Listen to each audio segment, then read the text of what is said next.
pessoas bonitas, tudo bem com vocês? Hoje é terça-feira, dia 23 de junho. Hoje é dia de aula de português e aula de avaliação de geografia. Estava olhando aqui na minha folha mágica. Então, para hoje, português e geografia. Para português, a prof deixou para vocês, vou mostrar agora, uma folhinha lá na plataforma Plural. Prof, a gente não está usando o livro, a gente está usando mais o caderno. Verdade, gente? Por enquanto, a prof está usando mais o caderno, porque eu estou trabalhando todos os pronomes com vocês. Então, agora a gente começa os pronomes indefinidos, tá? Indefinidos. Os pronomes indefinidos são aqueles que se referem ao substantivo, dando uma ideia indefinida. Parece difícil, mas não é.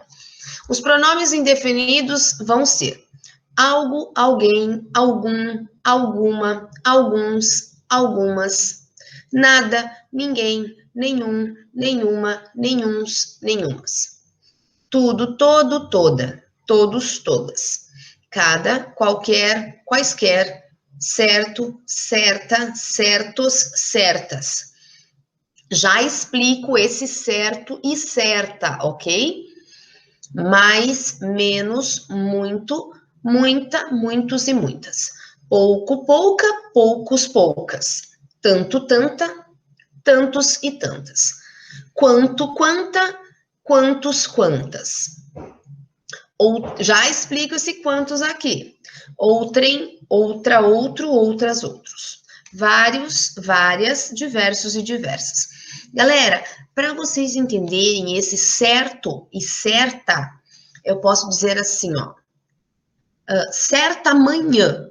Em alguma manhã. Eu não estou te dizendo qual manhã. Não sei se foi ontem, se foi faz um ano, se faz um mês, se faz uma década. Certa manhã. Ela é indefinida. Você não me diz qual manhã foi.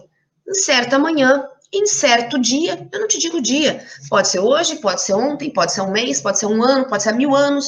A gente não sabe. Certo dia, certa manhã.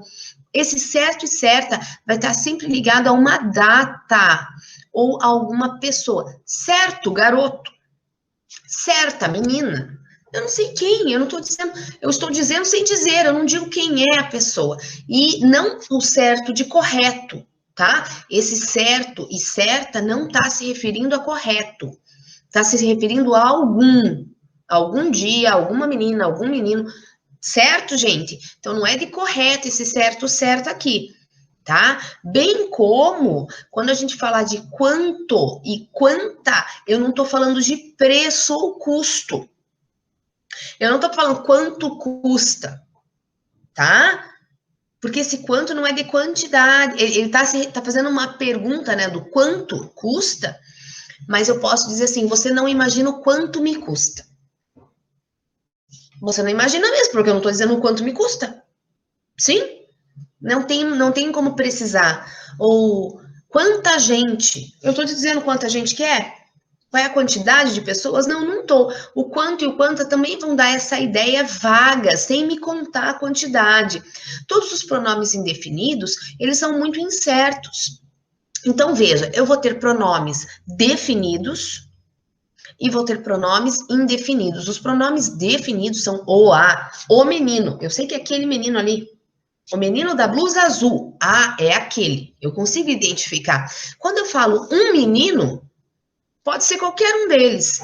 Então, assim, o pronome indefinido, ele sempre vai dar uma incerteza para nós, tá?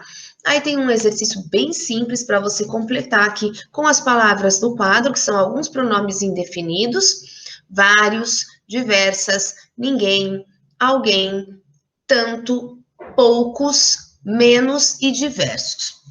E a gente vai completar as frases aqui. Blá, blá, blá, bateu a porta. Quem que eu posso colocar? Alguém. Alguém bateu a porta. Não sei quem é, não abri a porta. Então, alguém bateu a porta. Não deixe tararã sair. Ó, a prof falando quando vai ao banheiro. Não deixe tararã sair. Não deixe o quê, gente? Ninguém. Não deixe ninguém sair. Letra C. Tararã, pessoas comeram o bolo. O que eu posso usar? Não pode ser ninguém nem alguém. O que eu posso usar? Vários, diversas, tanto, poucos, menos diversos. Diversas, porque são pessoas. Veja que o pronome tem que combinar aqui com o gênero do substantivo. Se são pessoas, as pessoas é uma palavra feminina, então tem que ser aqui um pronome que tem que estar no feminino. Então, diversas pessoas comeram um bolo. Comprei, parará, sapatos e não usei. Comprei o quê? Vários, porque são sapatos. Olha o plural aqui no substantivo, gente.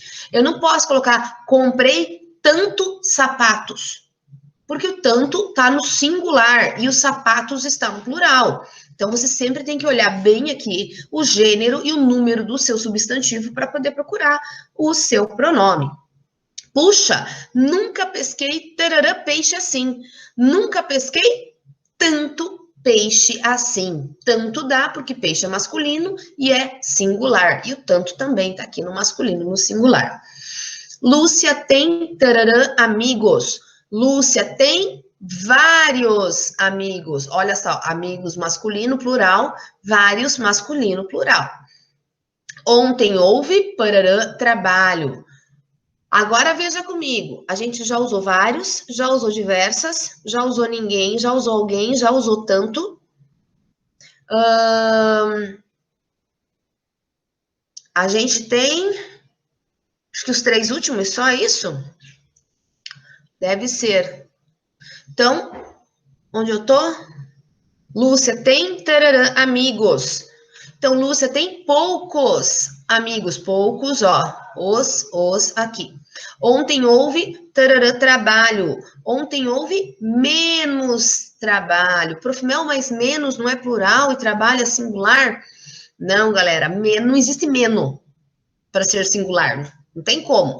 Se meno fosse singular e menos fosse plural, eu poderia dizer para você que você está certo.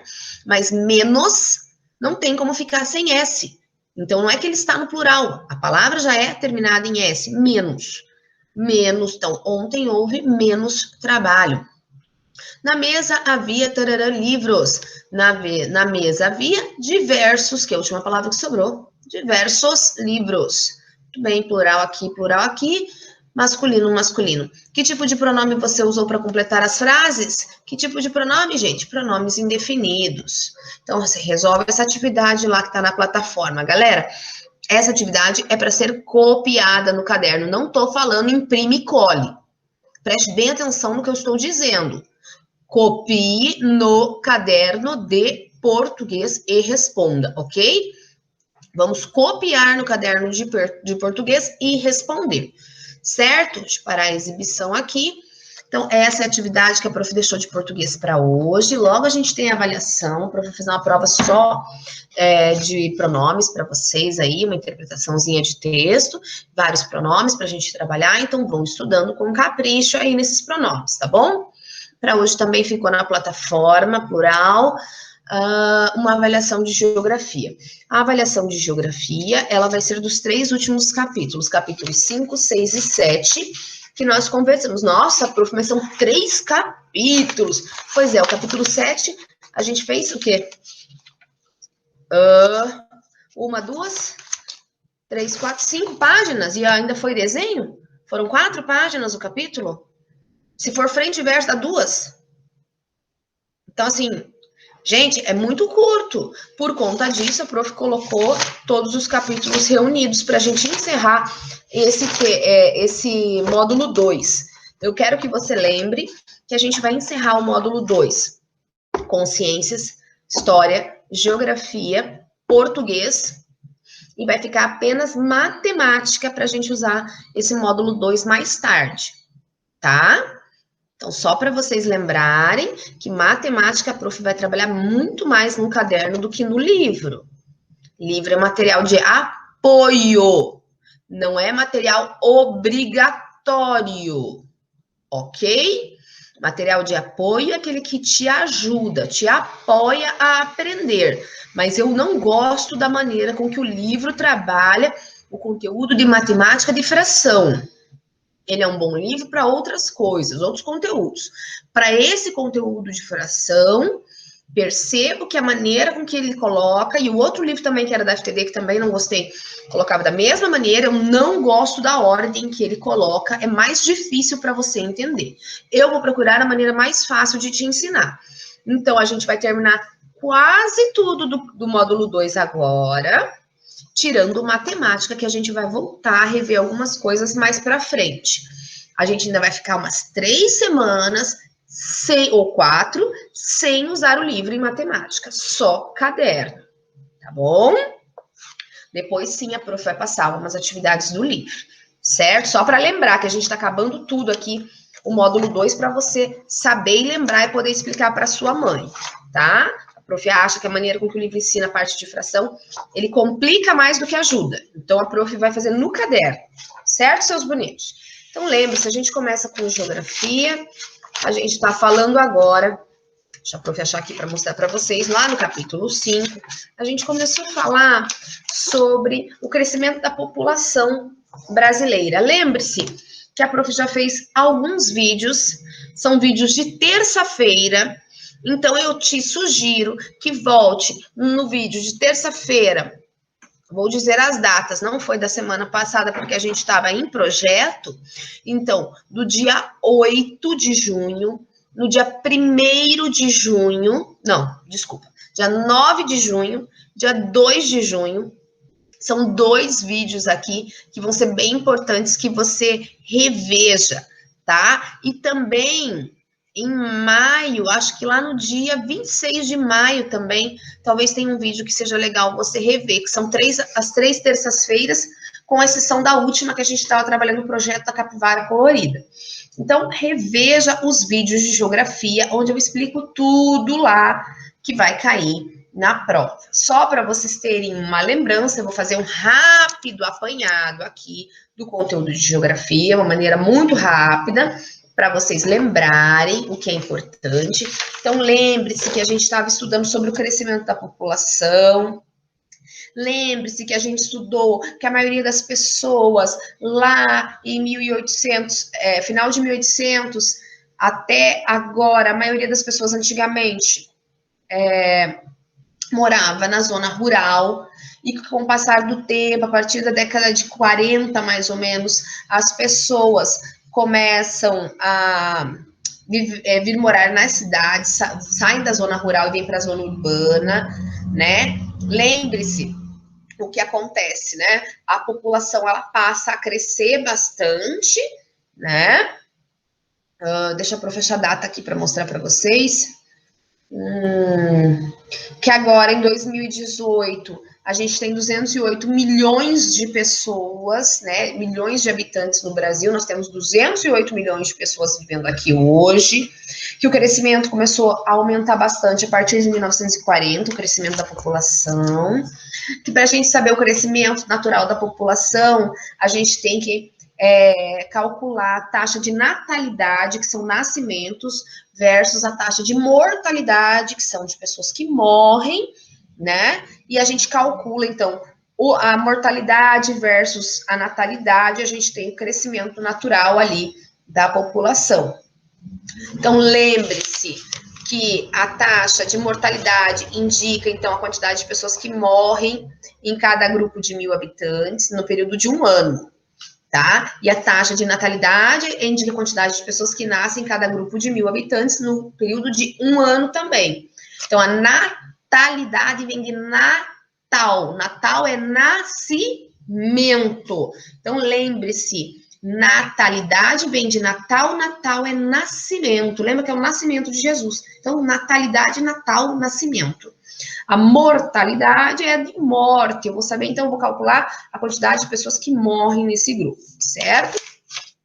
Lembre-se que o que vai mudar bastante nessa taxa de mortalidade e natalidade, elas vão acontecer, na verdade, devido a alguns fatores que vão ter bastante influência nessa taxa de natalidade e mortalidade. Então, dê uma olhada lá, os avanços da medicina.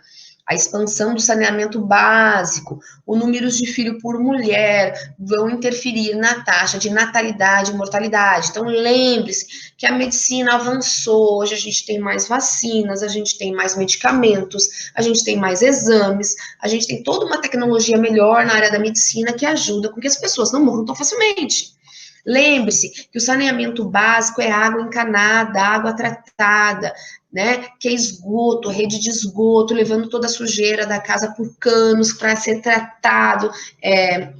Toda essa sujeira é tratada, não ser devolvida na natureza. Se a gente tivesse contato direto com lixo, com esgoto, né? Com valetas, tomando água imprópria, água que não é tratada, a chance da gente ter doenças e mortes, falecimentos, ela aumenta muito, né? E que o número de filhos por mulher também é uma outra coisa importante, que a partir do momento que surgem mais métodos contraceptivos significa, contraceptivos. Os ceptivos vêm de concepção, né, de conceber, de engravidar. Então, contraceptivos, ele vai impedir que a mulher engravide. Então, esses métodos contraceptivos, como comprimidos, injeções, o preservativo também, eles vão influenciar o número de filhos por mulher, porque se antigamente as mulheres não tinham remédio para tomar, nenhuma injeção para tomar,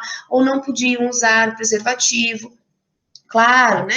As mulheres ali casadas, as famílias, tinham muitos filhos. Não é assim, a minha avó, por exemplo, teve 8, né? A mãe da minha mãe, a falecida mãe do meu pai, que eu perdi agora há pouco tempo, eu lembro que eu comentei com vocês. Então, assim, essa teve só 6. Só 6. Então, antigamente o número de filhos era muito grande. Então, hoje não, as famílias estão tendo menos filhos, 1, 2, no máximo 3 filhos. A maioria está preferindo ter apenas 1, né? 2 no máximo, porque o custo de vida está maior, as pessoas querem dar uma boa educação, querem dar uma boa estrutura para aquela criança. Então, se tiver muitos filhos, claro que você não vai ter condição de dar tudo que você gostaria para 8. É mais fácil dar tudo que você pode para 1. Então, as famílias acabaram por preferir ter um número menor de filhos do que antigamente, né? Isso também tem a ver com a religião, galera. Muitas religiões antigamente proibiam as mulheres de tomar qualquer tipo de medicação para não engravidar, falavam que era pecado, e as mulheres antigamente não podiam tomar comprimido. Então, assim, essa parte religiosa também, ela tem um efeito muito grande nas populações de diversos países, né? Então, com esse passar do tempo, com essa permissividade um pouquinho maior de poder usar os métodos contraceptivos, fizeram com que as famílias tivessem um número menor de filhos, tá? Lembre-se disso, então, você vai ter que me explicar lá. Galera, a gente falou também ali sobre a quantidade, na página 305, a quantidade de homens e mulheres que tem no Brasil. Lembre-se que as mulheres são 52%, os homens são 48% da população, então a gente tem mais mulheres do que homens no Brasil, sim, uma diferença pequena, mas ela existe, né? Parece pequena, mas depende da região, por regiões, assim, a gente percebe que isso pode ser um pouco mais ou um pouco menos, né, essa diferença. Então, hoje, no Brasil, temos mais mulheres que homens. Então, lembre-se que nós falamos também, deixa eu lembrar o que mais foi dito, que é importante. A gente falou também sobre a população urbana e a população rural. Então, lembre-se que até 1940, a maior parte da população estava na área rural e não na área urbana.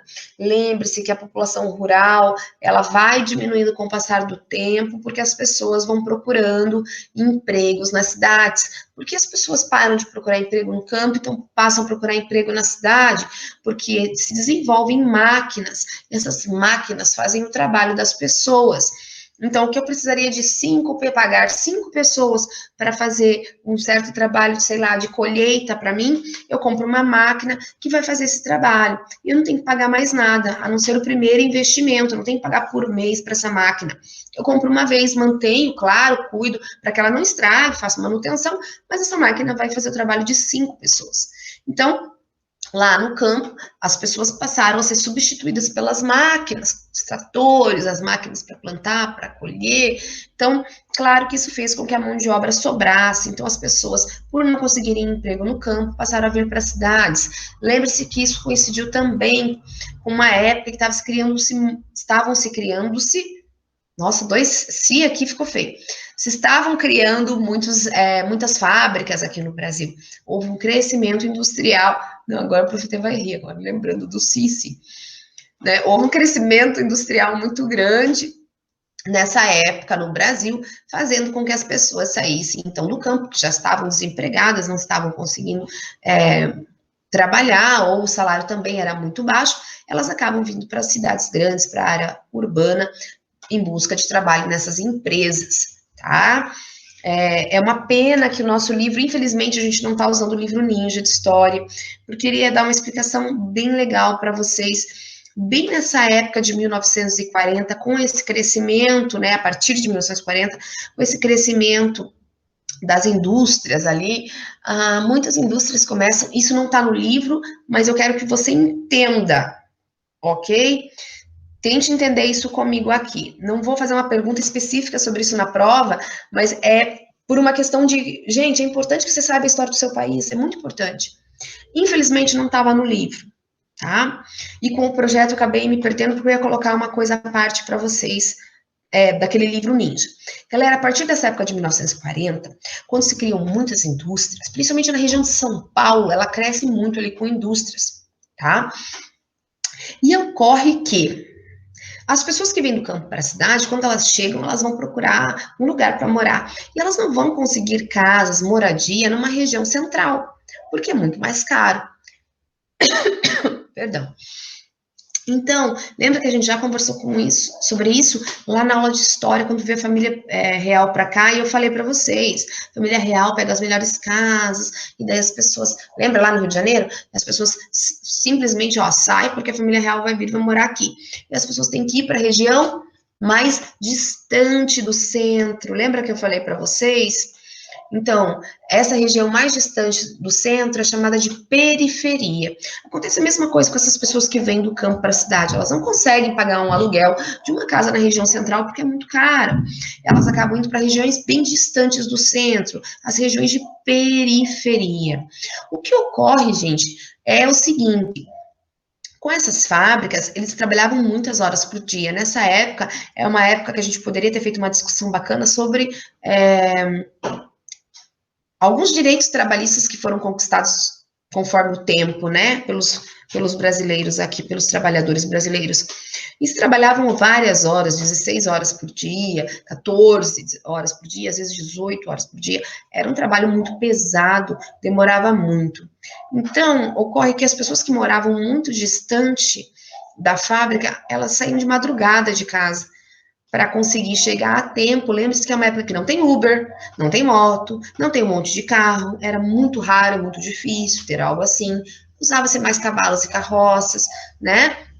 Então, assim, as pessoas saíam de casa para tentar chegar, o bonde, né? Naquela época tinha muito bonde, para tentar chegar no seu trabalho, saíam de madrugada. Então, assim, era muito mais complicado, tinha risco de assalto, violência, né? E o que acontece? Os próprios donos das fábricas, eles criam nessa época, numa região próxima da sua fábrica, eles compravam terrenos grandes, e num determinado espaço daqueles terrenos, eles criavam o que eram chamados de vilas operárias. Eles criavam casinhas pequenas, bem pequenas, com algumas áreas de uso comum, por exemplo, lavanderia, né, era de uso comum, todo mundo usava a mesma ali.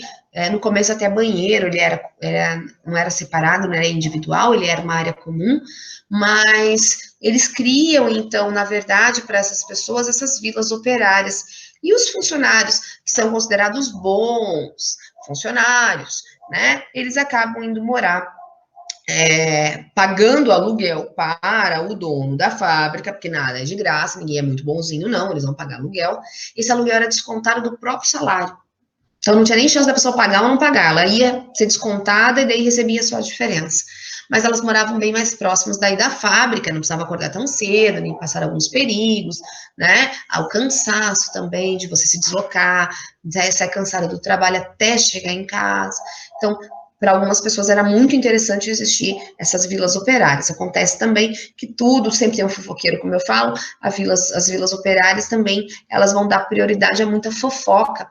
Todo mundo queria morar ali mais próximo, né, da fábrica, de onde trabalhava. Então, para você conseguir uma casa ali, era o seu patrão que deixava ou não deixava você morar ali, independente se você estava pagando aluguel ou não. E eles usavam isso como chantagem. Então, para as pessoas não se filiarem a sindicatos, não lutarem pelos seus direitos. Foi uma coisa bem interessante que acontece em 1940. O prof está contando isso para vocês, apenas para vocês terem uma noção de como eram as coisas, nada mudou muito. Então,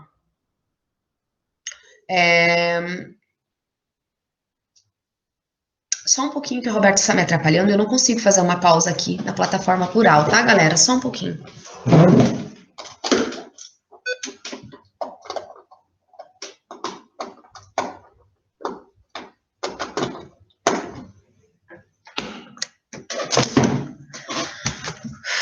Ok, vamos lá. Então, pessoas bonitas, ocorre que esse uso de máquinas lá no campo fez com que os trabalhadores tivessem menos empregos, né? Fazendo com que eles saíssem, então, da área rural e virem para a área urbana. Outra coisa que aconteceu também é esse surgimento dessas indústrias que também ajudam as pessoas a verem uma possibilidade de crescimento, de ganhar melhor, né, de ter uma vida melhor. Elas vêm para essas fábricas muito esperançosas. E também elas buscavam sair do campo e vir para a cidade em busca de melhores condições de vida, porque aqui tinham melhores escolas, tinham universidades, tinham saúde, hospitais, postos. Gente, nessa época não tinha postinho de saúde como hoje, tá? Que todo bairro tem um posto de saúde. Não tinha, era raro, tá? Era mais a região central que vai ter das cidades, dos grandes centros urbanos ali, mas ainda assim tinha um hospital ou dois ali para você poder recorrer, tá? Não tinha postinho de saúde como é hoje, só para contar para vocês. Essa época aqui é da minha avó, ela me conta como era, então não era assim tão fácil, mas ainda assim melhor do que no campo, na área rural, menos ainda. Né, as escolas, só tinha escola primária no campo, era mais difícil você encontrar uma escola do que eles chamavam ginasial, que seria para nós hoje, depois do 5º ano, então do 6º ao 9º, não tinha na área rural, era muito difícil encontrar, sempre é na cidade que vai ter. Então, para você conseguir dar estudos para os seus filhos, é mais fácil você ir para a área rural, área urbana do que para a área rural. Então, todos esses fatores, o uso de máquinas no campo, começaram, né, as máquinas faziam o trabalho dos homens, custavam menos. A quantidade de indústrias começam a surgir também na área urbana. E também as melhores condições de vida, né, como saúde, educação, que também vão ter na área urbana, fazem com que muitas pessoas saiam do campo e venham para a cidade em busca dessas melhores condições de trabalho, de vida, né, e por não terem um emprego lá. Então, a gente chama isso de êxodo rural. Então, o êxodo rural é a saída de uma grande quantidade de pessoas do campo para a cidade. E ela vai acontecer por conta desses 3 fatores que a prof falou para vocês, que se encontram na página 309, tá? A gente falou também sobre o crescimento desordenado das cidades. Lembre-se, quando não se planeja, não se espera que a cidade cresça tanto assim, vai acontecer o quê? Problemas de transporte coletivo. Então, vai ser muitas pessoas para poucos ônibus, ou metrôs, ou trens, vai superlotar, né? Então, assim, vai ser bem complicado. Tem foto ali no livro, na página 310, até dessa superlotação. Vamos ter mais problemas ambientais, porque vai ter mais acúmulo de lixo, vão ter mais carros circulando, vai ter um problema de poluição do ar também, muito maior, poluição dos rios também, porque as pessoas que vêm para cá vão morar em regiões afastadas, elas não têm ainda saneamento básico, não têm rede de esgoto, acabam ligando o esgoto em rios, poluindo. Então, assim, as fábricas também, muitas fazem ligações irregulares, também colocam todo o lixo das fábricas, produtos químicos são jogados nos rios. Então, vamos ter um problema maior, problemas ambientais maiores, por exemplo, a poluição do ar, né, muitos veículos, e monóxido de carbono, vamos ter problemas do excesso de lixo, vamos ter problema também da falta de saneamento básico, e daí isso vai causar também poluição dos rios. Vamos ter também empregos insuficientes, porque veja, gente, a gente tem um número X de empregos, e se vem muito mais pessoas de uma outra região, claro que vai sobrar pessoas e faltar emprego.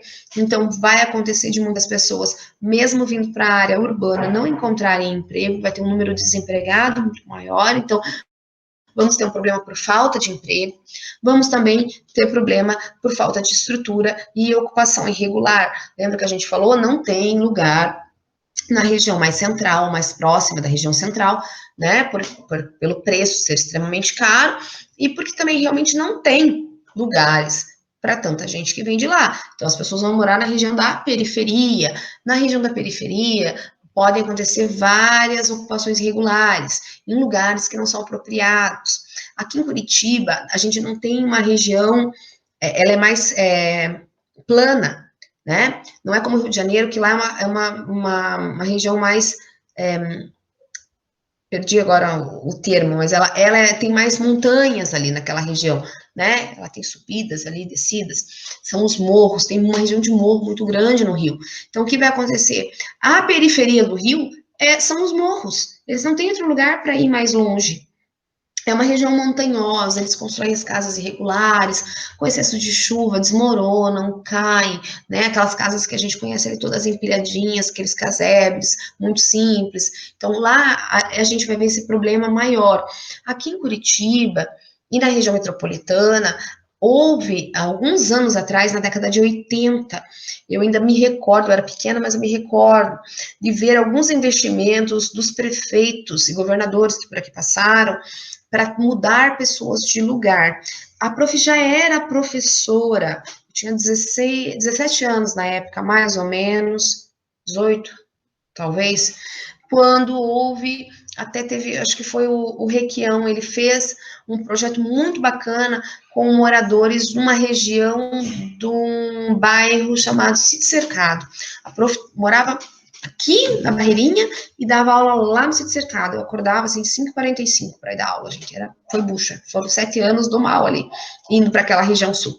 Mas assim, para atravessar a cidade, pegar 3 ônibus para ir, ou 4, às vezes 3 para voltar, foi tenso. E eu lembro que naquela região eu tinha muitos alunos que moravam em área de invasão.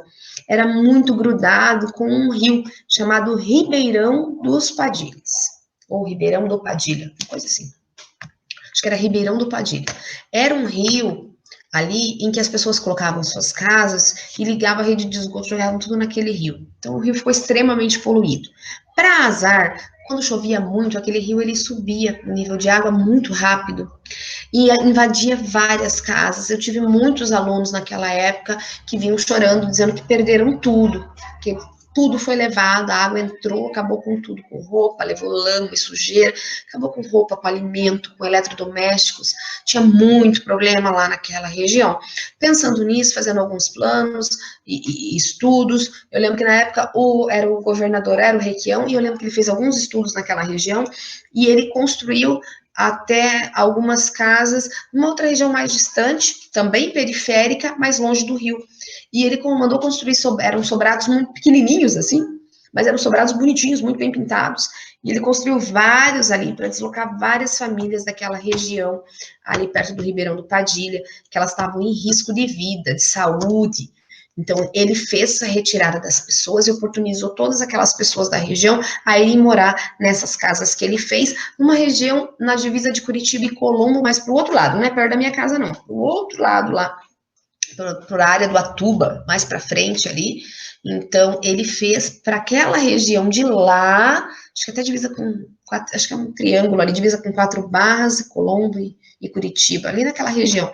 É uma região periférica, ela é mais longe, mas ele mandou fazer as casas de alvenaria, com rede de esgoto, água encanada, luz também, nada de gato, tudo regular, e ele deslocou várias famílias que estavam em situação de risco, lá da região do Sítio Cercado, para cá. Eu lembro que foram muito bonitos as casinhas que ele mandou fazer, eram sobrados pequenininhos, mas muito bonitinhos, pintados ali, e comparando com as casebres que eu conheci, que os meus alunos moravam. Então, assim, gente, Foi uma mudança de vida muito grande, foi um projeto muito bacana do governo dele. E eu não esqueço, porque eu era professora e eu lembro quanto meus alunos choravam da água entrar nas casas. Então, assim, isso me chamou muita atenção, porque eu falei, cara, ele demorou, assim, quanta gente viu isso acontecendo, foi uma parceria que eu acho que ele fez na época com algum prefeito aqui, que se juntaram e fizeram esse projeto de deslocar as pessoas. Se eu não estou enganada, ele era governador, eu não lembro dele ser prefeito, acho que era governador, gente, não lembro. Mas eu lembro que foi ele. E na época me chamou a atenção por ter sido ele. Porque ele é bem bocudo, né? Eu até gosto dele, porque ele é bem bocudo. E eu lembro que me chamou a atenção, eu falei, cara, ele pensou naquelas pessoas que eu convivia e eu sabia o quanto precisava. Então, o que vai acontecer? Por que a prof está contando isso? Porque aqui em Curitiba a gente não tem os morros, como a gente vê no Rio de Janeiro, mas tem regiões periféricas que as pessoas estão em situação de risco, sim. Né? Então, essa falta de estrutura e ocupação regular, quer dizer, eu invado um terreno que aparentemente não tem dono, ou é da prefeitura, ou é de alguma outra pessoa que não está usando, numa área que eu não deveria, porque está muito próximo do rio, né? Eu vou poluir o rio e, além de tudo, eu posso me prejudicar, o rio pode subir, me levar minha casa, sei lá, né? Então, assim, de perigo mesmo. Então, assim, esse é um outro fator de quando infla muito, quando incha muito, quando cresce muito a população urbana desordenadamente, esses 4 pontos que a prof falou vão chamar atenção, sim, porque são problemas que vão ser da área urbana justamente pelo crescimento muito grande. Então, eu conto essa historinha aí para você lembrar, quando você estiver respondendo essa questão na prova, lembrar, a prof falou dos alunos dela lá, então tem que lembrar disso, saneamento básico, ocupação irregular, ok? Muito bem. A gente fala também lá no capítulo 6, galera, a gente falou sobre a ocupação do território. Eu quero que você preste bastante atenção no mapa que você vai encontrar na página 318 e você vai ver que a maior parte da população, ela vai estar localizada na faixa litorânea, aquela região ali próxima ao litoral, porque foi onde a gente foi colonizado primeiro, sempre perto das capitais, né? E próximo da região litorânea, a gente vai encontrar o maior número de pessoas morando. E na região do interior, vão ter menos pessoas ali, tá? Então, lembre-se disso. A gente falou sobre migração interna e externa. Lembre-se que a migração externa é quando a gente vai para outro país, também é chamado de imigração, porque é para fora. Então, a gente vai para outro país, e a interna, a gente pode ir de uma cidade para outra, de um estado para outro, ou da área rural para a área urbana, também é migração interna, tá bom? Então, lembre-se que interna é dentro do país, externa para fora do país, certo? Aí a gente já vai para o último capítulo, que vai falar sobre a idade da população. Preste bastante atenção na página 324 e 325, que é o que você precisa desse capítulo aqui apenas. Na página 324 está aquele gráfico que a prof tinha mostrado para vocês. Preste atenção no gráfico, que vai mostrar ali que os idosos são apenas 14% da população brasileira, que a maior parte da população brasileira é de adultos, que é 56%, e que 30% são jovens e crianças. Lembre-se que o livro nos explica ali que crianças e jovens vão precisar, então, do quê? Que o governo faça investimentos em saúde, né? Tem as vacinas, calendário de vacina das crianças, educação, uma boa escola, né? Para que consigam se formar. O primeiro emprego também para o menor aprendiz começa a partir dos 14 anos. Tem, então, essas oportunidades que o governo tem que criar, pensando sempre na população de crianças e jovens. O governo também tem que criar, pensando na população adulta, que é a maior parte da nossa população, o quê? Geração de emprego. Eles têm que oferecer também cursos de especialização para ajudar as pessoas que consigam trabalhar, né? Investimentos também na saúde e na habitação. Claro, gente, as pessoas têm que ter onde morar, então o governo tem que investir em casas populares para que todo mundo tenha acesso à sua casa, né, para morar com a sua família. Então, o governo também, para os idosos, que são apenas 14% da população, vão ter que criar Claro, vão ter que investir bastante, principalmente em saúde dos idosos, que é uma época da vida que a gente acaba ficando um pouco mais doente, então tem que ter bons médicos, tem que ter bons hospitais, a aposentadoria dos nossos idosos, dos nossos vovozinhos e vovozinhas, né? Tem que ser uma aposentadoria, um dinheirinho que eles têm que receber, eles trabalharam a vida inteira, né? Seja as nossas vovozinhas sendo dona de casas, ou, né, os vovozinhos que trabalharam aí a vida inteira fora, eles têm que ter uma renda para poder se alimentar, se vestir, comprar seus remédios, né? Para poderem ter também lazer. Já estava a vida inteira, estava aqui trabalhando, agora é a hora deles poderem também ter condições disso. Então, o governo tem que se preocupar com programas, né, que priorizem os nossos idosos na saúde, as aposentadorias têm que ser umas aposentadorias melhores, os nossos idosos ganham muito pouco no Brasil, é absurdo de ver o quão pouquinho eles ganham, e como eles têm que sobreviver com uma renda tão pequena, né, pagando contas e tudo. Lembre-se, o governo também tem que dar opções de lazer para os nossos idosos terem mais qualidade de vida, porque se eles tiverem lazer, fizerem exercícios físicos, caminhadas, eles vão ficar mais saudáveis e vamos ter menos problemas de saúde, vamos precisar de menos médicos e hospitais. Se os nossos idosos ganharem melhor, vão poder comer melhor. Comendo melhor, o que vai acontecer? Vão ter menos problemas de saúde, menos doenças e não vamos ter tantos problemas com hospitais. É uma questão de esperteza. Algumas coisas parecem tão desnecessário, mas eu vejo algumas medidas, se a gente comparar com outros países lá fora, eu tenho amigos que moram em outros países, e o que eu fico sabendo, assim, o investimento que eles fazem para os idosos em outras áreas ajudam tanto que a área de saúde é o mínimo que eles precisam investir. O Canadá é um exemplo. O melhor sistema de saúde, um dos melhores sistemas de saúde é do Canadá. Canadá e Cuba. São ótimos sistemas de saúde que a gente tem no mundo. E exemplares, por sinal. Exemplares. No Canadá, por exemplo, eles têm lá um sistema de saúde muito bom, mas eles investem muito na saúde mental dos idosos, na boa alimentação dos idosos. A vitamina D é dada gratuitamente para toda a população, não só para os idosos, porque lá é muito frio. Então, essa falta de contato com o sol, eles fizeram estudos, perceberam que a falta de vitamina D pode levar à depressão. Então, para os velhinhos não terem depressão, eles ganham a vitamina D. Gente, são vários estudos que são feitos lá, várias propostas do governo para atender essa população para precisar o mínimo possível de médico, que é uma coisa tão cara. Então, tudo isso também tem que ser repensado pelos governantes de qualquer país para cuidar da sua população. E a gente termina aqui todo esse conteúdo do capítulo 2 que faltava, no módulo 2 que faltava, para a gente fazer a avaliação de hoje. Está aqui um breve resumo, se você aconselho que você assista os 3 últimos vídeos de geografia que a prof fez nas terças-feiras anteriores, antes de você fazer a sua avaliação na plataforma Plural. Assiste, que você lembra bem, para ir bem nessa prova. Tá bom, pessoa bonita? Eu sei que você vai fazer direitinho. Recado aos navegantes. Aviso aos navegantes dessas águas turvas. Não ouse copiar do livro, nem de nenhum site de pesquisa. Eu tenho provas, avaliações de todo mundo aqui na minha casa, pelo menos 3 ou 4 de cada um de vocês, e eu sei como vocês escrevem. Quem copiar, vou zerar. Você vai escrever as respostas com as suas palavras, a sua maneira, do seu jeitinho. Eu não quero cópia de nada.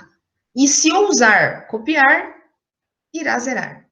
Aí já sabe, ai, mas zerou, que pena. Puxa, que pena, que triste. Vou zerar a prova de quem copia. É você entender e escrever a sua maneira. Entendido, gente? Que bom. Então, fiquem bem espertos com isso, porque a prof, a partir de agora, vai vir com a mão pesada na correção das provas. Se eu pegar cópia de qualquer coisa, eu vou acusar plágio e zero a prova. Sabe, cola? Eu vou considerar cola.